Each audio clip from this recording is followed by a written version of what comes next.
now as we speak. Hopefully, yeah. Okay, so we can get going here. You're the So, boss.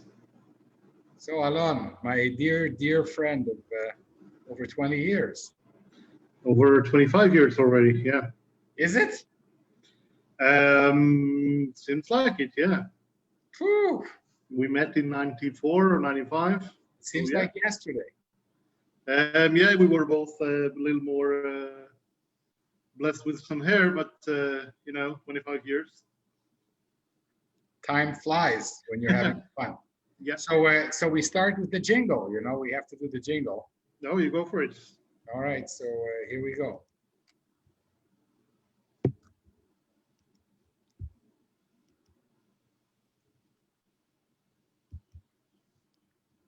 Here we go. Get a chair, grab a seat, or we'll sweep you off your feet. We move, we groove, you got Mel. Ease your legs, rest a while, all you gotta do is smile. We're swell, can't you tell, you got Mel. When the show begins, you better hold on real tight, or before you know it, you'll be high as a kite. Take a break, settle down, we're the only show in town. SRO, don't you know, you got Mel. Give it up, don't think twice, we're a hurricane on ice. What the hell, give a yell, ring your bell, show and tell. Mademoiselle, give a smell, you got Mel. Got Mel. And Mel has the one and only Alon Amit. Hello. If I can manage to get rid of this thing. Yes, I can. Stop sharing. Alon, so when did you all begin? When did I begin? I was born as a baby. You're the first one on the show, Yeah, I know it's quite unique. This is why I thought it should be the first thing to mention. But yeah, I was very young when I was born. At what age? Let me tell the viewers, for those of you who don't know Alon, Alon and I have been very close friends for 25 years. We've worked together since I discovered him as a student who was also a genius. But how were you as a little kid? Did you start speaking when you were 4 months old? Oh no, it was nothing like that. I was simply a geek child, I would call it. I was the one reading at least one book a day. I was subscribed to 3 different libraries in the town where I was growing up. I don't know. Alon, but most kids read 1 book a year if they have to, and you were reading at least 1 book a day from the age of what, 7, 8? 6, something like that. Yeah. What is that all about? There must be a reason for this. I was curious. I think my prominent the prominent thing about this was curiosity, the need to know something beyond my borders, my limits, trying to know things I wasn't familiar with. So as a young geek growing up, where Givatayim, Petah Tikva, No, Herzliya. Herzliya, and were you a misfish? Were you like the odd kid out at school? I was a little bit. I was friends with the popular kids. I did have good friends, but I was not the center of the party, I would call it. I simply like to learn and understand things that others didn't. So I did have some people I had some things in common with, some kids, but not with all of them. At school, things were quite easy in the beginning. I was simply sitting in class reading a book. The teachers who were annoyed by it kept asking me questions, but at an early age, it's easy. So I picked up my head, I blurted the answer and got back to the book, and eventually they gave up. And actually it took me quite a few years to understand that I didn't learn how to study when I was at school, and it was it made things a little more difficult for me later. When did this catch up with you? Until the end of ninth grade, it was pretty much okay. I didn't have to bother to study in order to.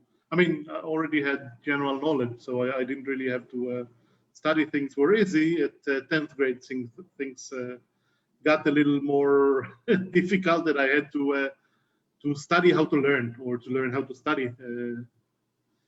It depends on how you put it. So you read books on that? Yeah, I was simply reading books. I had very nice general knowledge. I went to all different courses and classes and things that were interesting for me as a kid, and luckily I had a family to support that. Can you give us an example? I don't know, different. I mean, I went to the university to get some courses from the age of 8 or something. 8? 8. What? I mean, just you know, like youth classes. Basic thermodynamics for 8-year-olds. Astronomy and medicine and stuff like that, just to feed my curiosity, basically. And I mean, it was interesting. So it was information I was also able to use at school until things got a little more difficult, and then I understood that I need to learn how to study. I mean, at the 9th grade, I had I think the best grades in school, and then in 10th grade, the first math exam I got, I think 51, and it was a big shock. I thought it's just a bump on the road. The second exam I got 18, and then I understood I need to learn how to study. And at the end, towards your matriculation, I'm assuming you improved because you went to university. Yeah, I went to university. I mean, over here in Israel, everyone have to serve in the military. I went to study before that, so I went to study dentistry. Yeah, I think that is one of the things we want to talk about. Yeah, I mean, you have a series this week. Yesterday, you also had a former dentist on your show. I didn't know that Bart was a fallen dentist, but I know that you are. When was the last time you fixed somebody's teeth? 15 years ago. 15 years ago in 2 months, actually. Yeah. Why did you study dentistry if you don't want to be a dentist? Actually, I was, as a kid, I was always intrigued by the human body, by medicine. My mother was a nurse, and every time she gave lectures to the kids in the neighborhood, and I had all these medicine books. She taught nurses, so I had all these medical books at home. But when it came to the decision whether I want to go to study medicine or dentistry or anything else, I decided I want to do something more technical. I want to do something that's not as hellish for many years. Eventually, I found out it's maybe a bit boring, but it's still related. It's something that I did. It's something that I'm familiar with. It's something that's related to what I do today as well. So it's not like completely lost. Did you take the easy way out? It was certainly not the easy way out. I tried many different ways, and I'm still looking for my way. I don't know. I don't really know what I'm going to be when I grow up. Join the club, my friend. But I keep trying. You're among very good company, I must say. Yeah, I know. You are also not really doing what you were taught to do. Absolutely. So I met you as a young dental student. Yeah. I didn't teach you when you were in high school, did I? No, we didn't. Okay, lucky for both of us. But two things stood out in my mind when I met you. What were those two things? I have no idea. Well, you have to guess. You've got Mel. Two things stood out. I don't know. I really don't know. Maybe my chutzpah when I was a young student. For example, yes. Could be part of it. I was yes. I was a little. I had it when I was young. I hope it got a little milder along the years. We're working on it. So what did you do when you were a student that was very unexpected? I was, I don't know, I was trying to reorganize the way the dental studies at Tel Aviv University were those days. In a very draconian school, in a school full of teachers with giant egos, who sometimes like nothing better than to torture young dental students, and you like a lamb to the slaughter. I remember the party. Oh yeah. What did you do in the party? Actually, I mean, people were really got out of this dental school with a psychological trauma, and we tried to stop it. So one of the things we do was at the end of the 6th year, the last year, we did a graduation party, I would call it, where we gave trophies and different prizes to the teachers, to the professors. Actually, you got one also. I don't remember. You got a good one. You got the best dressed faculty. You were walking around. I mean, it was 40 degrees outside Celsius. You were walking around with 3-piece suits, and so we had to give you there's something. a reason for that, but we're not interviewing me now. So Yeah. you know, when you have Alon and you want to interview me, I'll tell you the reason for that. Yeah, so we made a joke of things, and we tried to take things not so seriously, and I think that's the best way to address life, not taking them too seriously and having fun along the way. Otherwise, dentistry would really be boring for me. You made fun of the most difficult professors at the school. Oh yeah, certainly. And being kind. I thought that your life would be in jeopardy.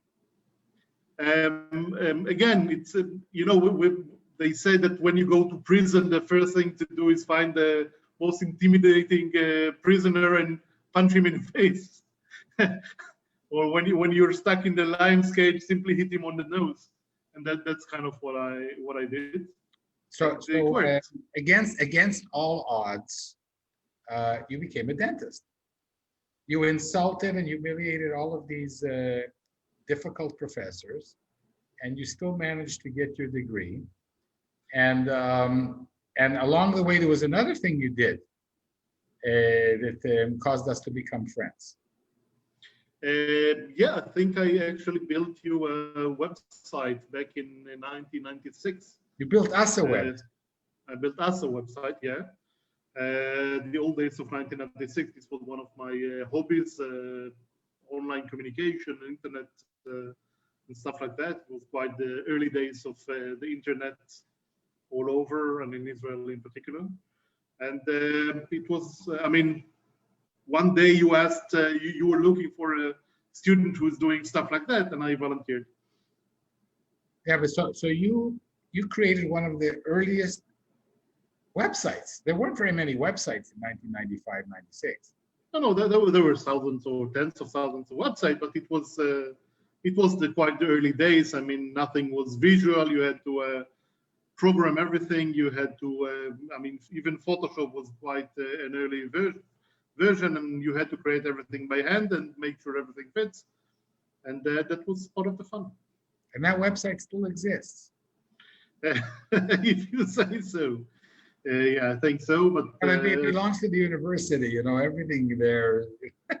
Yeah, it could be quite old age, yeah. And actually, it was my way of making a living through the last years of dental school, simply building websites, and even later for a few years as a young dentist practicing in the army, where you get like $100 a week, a month, sorry. So I had to make a living somehow, and my way, serving somewhere in the desert, was simply to get myself a laptop and continue building websites in order to make a living. So, but the website that you made on Bad Breath was the most popular website for years on the subject. Yeah, you had. I mean, we had millions of visitations every year, and it was quite popular. Then you left and went to the army for 6 years. 7 years actually. Okay, well, to me it seemed like 6, but okay. Yeah, well, I mean, we lost touch a little bit during those years, other than telephone once in a while, and I don't know, maybe the one time I escorted you when you recruited your lovely daughter Asif. That I Yeah, remember. but we kept in touch somehow. Most of the time, most of my military service was somewhere in the south of Israel, in the desert. So that was a bit difficult to keep in touch. But later we got in touch again, I think. How did that happen? I actually, like I said, after 7 years in the military, I decided to quit. They wanted me to continue. I decided that I'm not sure dentistry is for me. I want to find something else to do. I actually resigned on my birthday.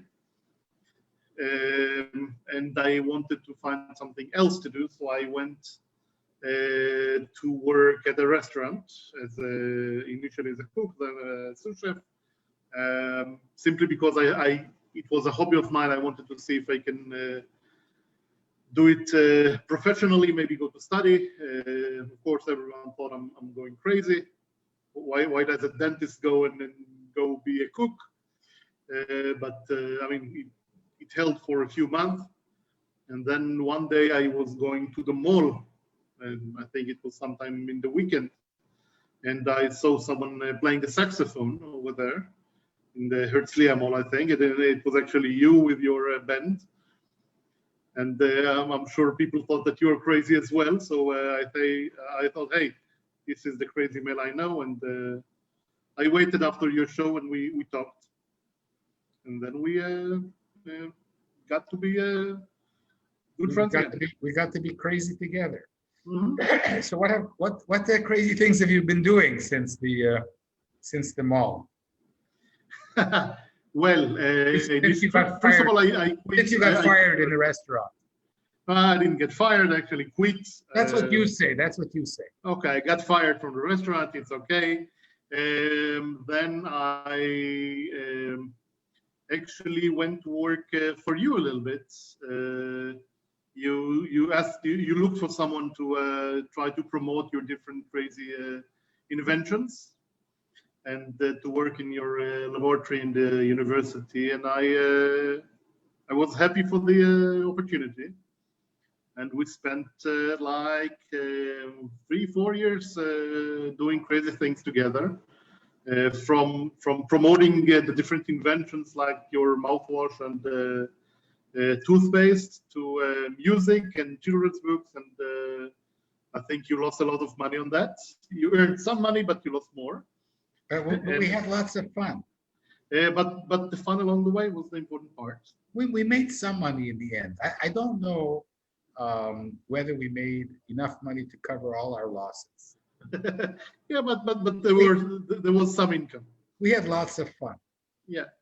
Do you remember our dream? Why we wanted somebody to give us $1 million? You will have to remind me. If I remind you, it's not good. We wanted people to give us $1 million so that we could invent things together. Oh yeah, we met with. I mean, we tried to hook up with different think tanks, and we went to different companies to offer them our thinking thinking expertise. We went to, if I remember, Castro and Hadera Paper and Sano and different other companies to offer them our services as thinkers, and I don't think any of them took us seriously. We took ourselves seriously. Oh, we did. We certainly did, and I think it's their loss. But Again, we had fun along the way. Yeah, we did. But then you became very serious and did something with your daddy. Yeah, I was. I mean, during our work together, I studied for an MBA, which actually the last 2 exams I still didn't finish, simply because I opened up a business, a startup in renewable energy, and it actually sucked all my time, and I didn't have time to do anything else. And then I hated that company. I know, because it meant that we had to part. So, but what did you really do there? What did you sell? I was actually selling the services of planning, initiating and building, and after that servicing photovoltaic solar plants. So photovoltaic projects on roofs, on ground projects. My father has a long years business. I mean, actually, my grandfather started it for equipment for electrical installations, and we figured out that it's the time. I mean, it was 2008, and we figured out it's time for this industry to pick up in Israel, and new regulations were written up. So we decided to start a company, and we were one of the first ones in this industry that grew quite quickly and was had quite difficult birth due to regulation. But we didn't do bad. We didn't do amazingly well, but we did quite nicely. We won. I read in the newspaper that you sold the company for $50 million. No, you didn't. No, you didn't. Okay, right. I wish you did, but no, you didn't. Actually, it was successful. It was quite successful. It was not bad, but after the regulations changed and after a few months of the market freezing, eventually we decided to sell the company to our partners, a public company that was able to carry to the next phase. This was a time of consolidation in the market, and it was after almost 4 years in the market, and for me, every few years I have to change. So I went forward and did something else, even though it was quite nice to do it, and I learned lots of new things. And actually, people were also very. They didn't believe I'm a dentist in this profession. I was actually teaching electrical engineers how to plan solar plants. Makes sense. I taught myself, I studied, and then I paid it forward. But after 4 years doing that, I continued to do other things, eventually consulting some wind turbine and solar projects, and then going back to something related to dentistry, developing, or to a startup that's developing equipment for root canal treatment, which is something I'm still involved with. And let's go back now to our involvement in trying to kick academia in the nuts. How did that work for us? I mean, I don't know whose nuts were kicked eventually. I actually do know, but we made a sincere attempt. I think, and I mean, even during my work in the solar business, and after that in the dental business, I kept taking along your different cruises trying to change academia. Eventually at Afeka College, then HIT, Holland Institute of Technology, then Shenkar, and next who knows. But we tried to deliver different courses, I mean different classes that were not really mainstream, and I think we did quite well doing that. And the students, I think, were very happy about it. Not sure the managements of these institutes were just as happy. So talk about how you see academia, how you see innovation.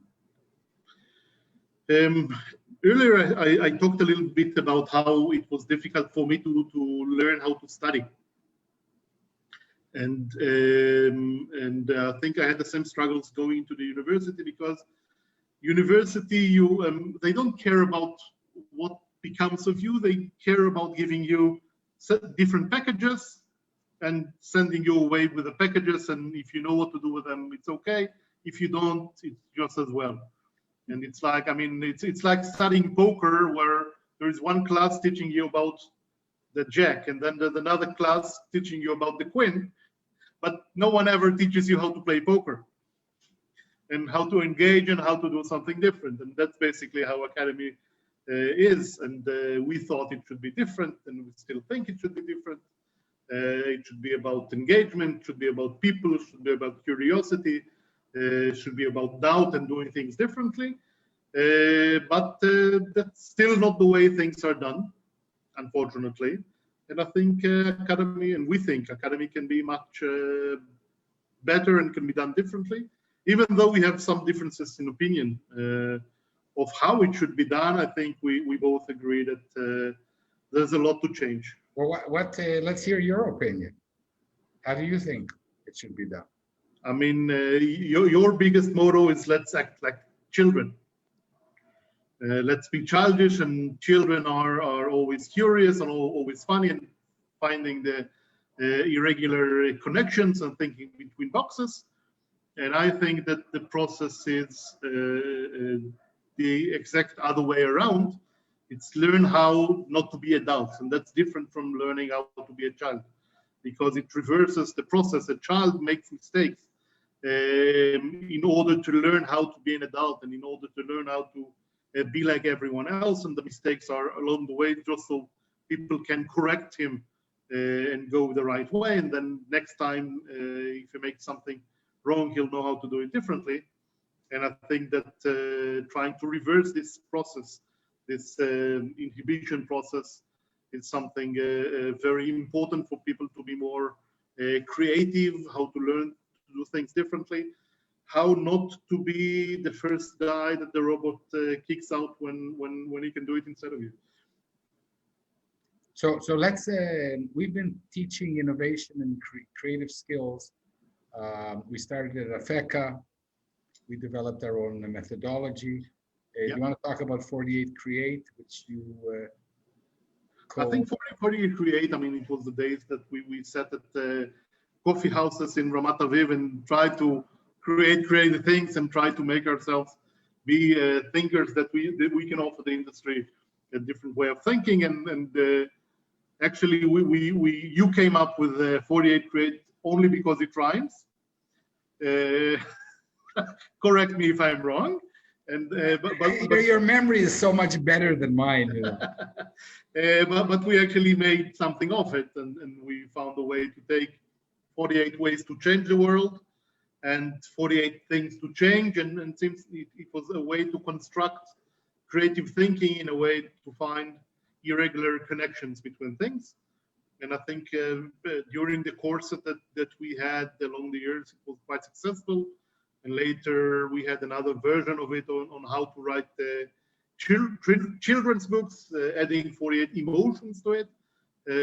So it was a way of constructing creative thinking in a sort of kind of limitation. I mean, we learned along the way that in order to be creative, you have to be limited. Even though it sounds like it doesn't make sense, but actually limitations is what makes creativity.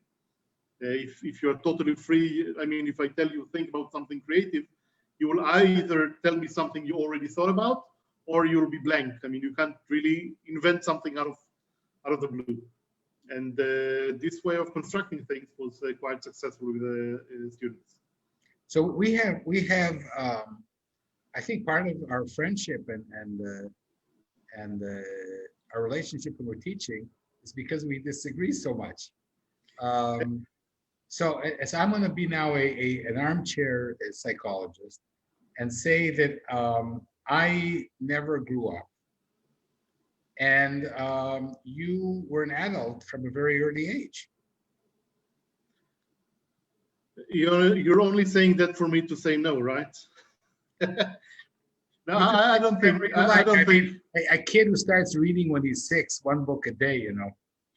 You know, but that was out of curiosity, not out of trying to be an adult. Actually, in my first or second year in the military as an officer, I think one of the biggest compliments. I mean, every year all the officers in the base had to give one another assessment. one of the biggest compliments I got was that he's so childish. Really. And I kept it. I think I have it somewhere around the house. So, sorry, Alon. Even until now, so I'm not really an adult. I like to try to reverse the adult thinking way in order to make things better. Okay, well, I must say that for me, you're an adult. Okay, well, you were always very underdeveloped and childish, exactly. And so it's okay. For me, everybody's an adult. Yeah.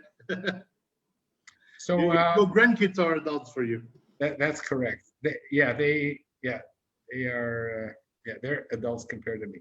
My granddaughter, I asked her if I could join her in 2nd grade this year, and she said, Saba, Granddad, I think you should start in Kita Aleph, in 1st grade. So that's what they think of me. So what about, there's many things that intrigue me about your career. You sing better than I do. You have a tremendous ear for music. You're super musical, and yet you don't play instruments. You don't sing. Question mark. I have no idea why. I mean, as a child, I learned to play the piano, learned to play the clarinet, but eventually, I mean, I did both of them for like 8 years. And eventually it was tiring for me to continue practicing. It was too repetitive, so I gave up and I never got back to play. When you force me, and after a few glasses of wine, I may sing, but this is not my regular self. So that question is, why don't you? I don't know. I have other things to do. I mean, when there's an opportunity to sing, I do sing. Okay, but I mean, I don't have a band and get albums like you, but I'll teach you how to do it without a band. I'll teach you how to do it without a band. The point I'm trying to make is that as an adult, there's music that involves the improvisation called jazz, where it's not necessarily repetitive, semi-repetitive, because jazz is like 48 grades. It's in a certain framework. Yeah. And there's no reason that you shouldn't take up an instrument, now that I think about it. Other than the fact that there are 24 hours a day, and I do a lot of things in those 24 hours. You can do a few more things. I know you. Probably, yeah. So if you were to take up an instrument now, you're in your early 40s, what instrument would you take up? First of all, I'm not in my early 40s, I'm in my late 40s, so we'll start with that. What instrument I would For me, take? you're in your early 40s. All right, yeah. What instrument would I take? I don't know, maybe go back to piano or maybe learn to play the guitar. Could be any. We now have something. Maybe something more peculiar, I don't know. Cembalo. Yeah, certainly. It's the heat of the party, yeah. Absolutely. And this brings us back to our last subject for today, which is popular music. Yeah. What is the question? The question is, I get paid for teaching courses on popular music, and you fight me to volunteer to teach as much as you can in my courses. And you're a terrific teacher. What's that all about? Like I said, I'm interested in many things. One of the things is culture in general and popular music in specifically. And I one time volunteered to replace someone else, our good friend Michal Hil, who was teaching Israeli music of the 60s in one of her classes. And I think she was sick, or she was sick of it, or I don't know what. And I, like 2 or 3 days in advance, you asked me, can you teach? I don't have anyone to teach. And I volunteered, and I'm doing it ever since. And I expanded my my part in your classes, in this class, in other classes, and I think I teach now 3, 4, 5 classes a year together with you. As many as you can, and you fight me for that. And I want to deliver it properly, yeah. And you do a great job. So thank you. So so we have this course together in popular music. Yeah. And even here we don't agree, which is a lot of fun. So in the course in popular music, what do you think makes a song so terrific that people remember it after 70 years? Actually, the cynic in me, I don't have one opinion. I have several opinions. And actually, my tendency to say no to everything, it doesn't mean that I object. It simply means that I might say no when you say something which is exactly what I think, only to test what I think. So the fact that I'm saying the opposite doesn't mean that I'm thinking the opposite. I'm sometimes only testing the borders.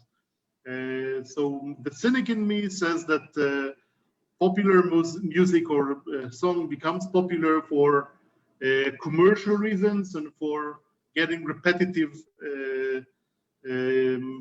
hearings or being broadcast repetitively until people get used to it. I'm afraid that many of the songs, especially today, are because they are being pushed to the public to a level that you can't say no. And sometimes even if you hate a song in the first time, after 4 and 5 and 50 and 500 times, you learn to like it, or you're forced to like it. That's I think a major part of it. But it depends on I think on the things that are not related to music. I mean, if you heard a song in a good time during your youth, when you were at a party or with a girl or something that gives you a warm feeling, I think that you would like the song even if it's the most stupid song. And I'm sure you and everyone else have songs like that they don't really have a good reason. And it's not very good quality or high quality music, and still they like it because it reminds them of something. And I think it's quite complex to understand why we love some songs and why we don't dislike other songs. And it's really a personal thing, and it's a cultural thing, and it has so many things related to it that I don't think you have a recipe, and I mean it's a fact that there is no recipe on how to make a popular song, simply because if there was, people would do it. Every song would be popular. So I think that I think that stories are very important. Yeah, well, I agree with stories, but there are songs without stories. There are songs that are only music, and I think that stories are important in our lives. You know, actually, stories are related to everything. I mean, for a scientist, you need a story in order to get a grant and in order to write a paper and deliver things out. As a salesperson, you have to have stories. Over the internet, if you have a startup, you have to have a story in order. I mean, eventually everything is about people, and people like stories. People like to understand things. People like when something has a beginning and an end and it makes sense. So you have to put it in some kind of structure, you think which is a story. You think Yuval Noah Harari is right at the end of the day, that we are storytellers? Yes, but he's not the only one. I think there are many who claim that we are all storytellers. And but he's a great storyteller about storytelling. Yes, he is. Until you try to take one of his courses. I tried to take a MOOC that he was giving, and it was. I mean, he's an excellent author. If you look at the lecture, too, is great, but trying to take his course was not. So two more questions before we go. This has been wonderful. So what's going to be in the world? We teach a course on the future. What do you think is going to happen after Corona? The first question is whether we destruct the world or not. After that, we'll see. I mean, we're doing our best in order to not leave too much behind. But if you take the optimistic side, I mean, we teach this at our courses, how jobs are disappearing. Only yesterday over breakfast, you and I had this discussion whether jobs will disappear or other jobs will simply be created instead of them. I think that everything routine will disappear. Even dentists will, I think most of them will not be necessary in 15 or 20 years. I travel the world, I go to universities, I see what things are done. And there's already augmented reality and already robotic arms and already many things that can replace a dentist. And just like a dentist, accountants and engineers and many other professions can be replaced by machines. And the question will be, what professions will survive? What will the professionless, jobless or professionless people do? And I think that we can't hear you. my most optimistic thought is that, can you hear me? Not so well?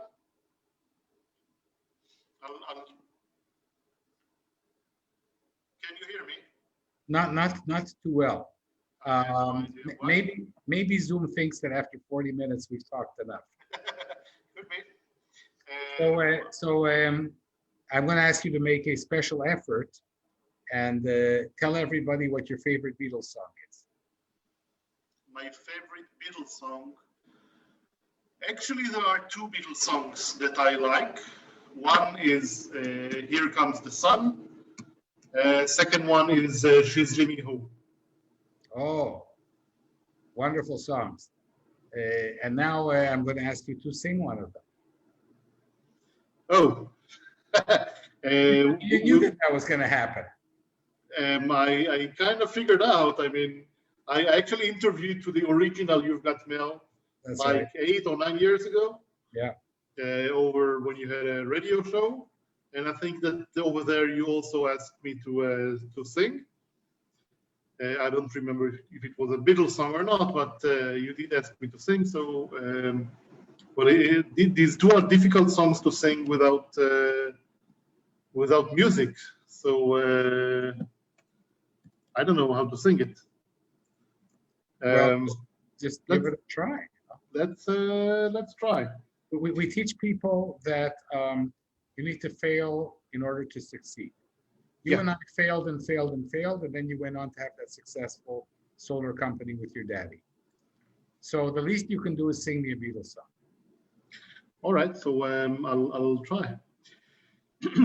Here comes the sun, here comes the sun, and I say, it's all right, little darling, it's been a long, cold, lonely winter. Little darling, it seems like years since it's been here. Here comes the sun, here comes the sun, and I say, it's all right. So that will be it. That was great. So we actually, if you remember, we once had people sing this one in the shower. Yes, we did. That's so correct. It was in DLD, I think 5-6 years ago. That was your idea. Yeah, it was, but it was a nice adventure. It was a great adventure. It was a great adventure. So we have what to talk about for our next show. Yeah. We didn't talk about Kinernet and Finland and the TEDx, which we just finished organizing, the 3 of them. But time has evaporated on us. It was a wonderful interview. It was a wonderful lots of fun. Mine. Thank you. And I hope that our next 25 years will be even more exciting in a good way than our last. So Dr. Alon Amit, king of so many things and master of many, I wish you good health until I see you again, which is probably going to be in a few days. Thank you very much, and looking forward, and thank you for hosting me along such a respectable line of speakers. Well, you've only raised the plateau. Come on. Take care, my friend. Thank you very much. Bye-bye.